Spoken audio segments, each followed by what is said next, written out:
family owns a flour mill and a citrus orchard, a couple of citrus orchards. I have 5 brothers and 8 sisters in the family. We had a big house, about 12 rooms, and I missed all the fruits, the pomegranate, all the fruits, the good stuff, the various dates.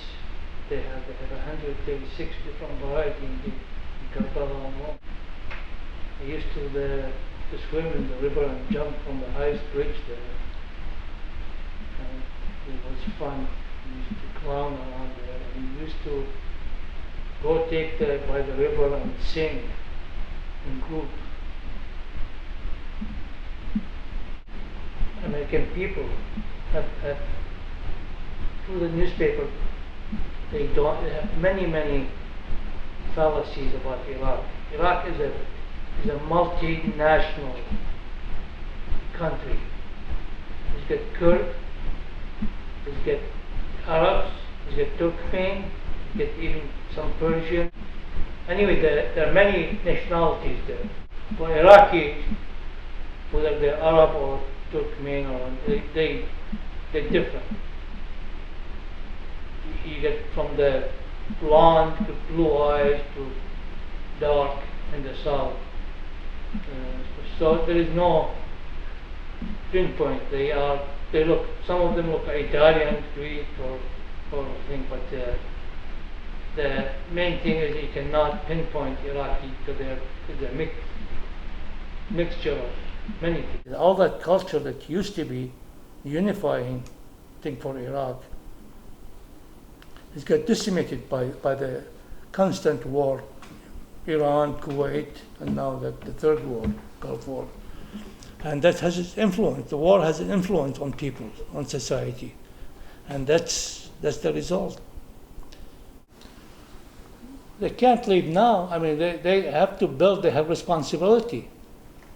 It was at the United Nations that they are the occupying power. They have to, if they want to leave, they have to leave the country. The same situation was under Saddam before he was overthrown. I'm not talking about Saddam and his goon. I'm talking about services for people, like water, clean water, electricity. So they cannot just back and leave, destroy the country and back and leave it for the dogs. I read a story yesterday on the internet.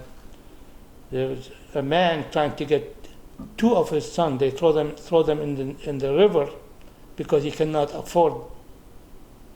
There's no work. He cannot afford to feed them.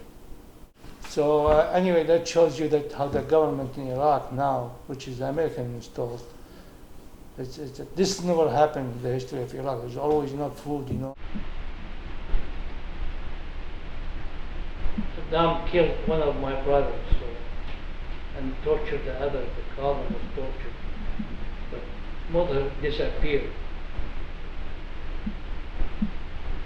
So they jailed him and nobody knows what is. But there were some stories that they used acid to dissolve bodies. It was in the Abu Ghraib prison.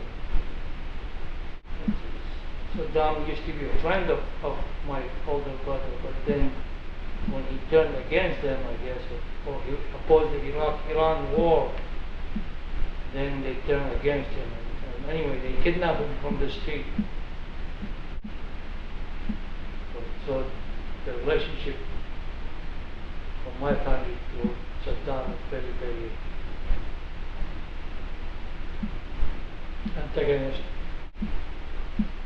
I named Kandi because I looked like my grandfather. His name was Kandi.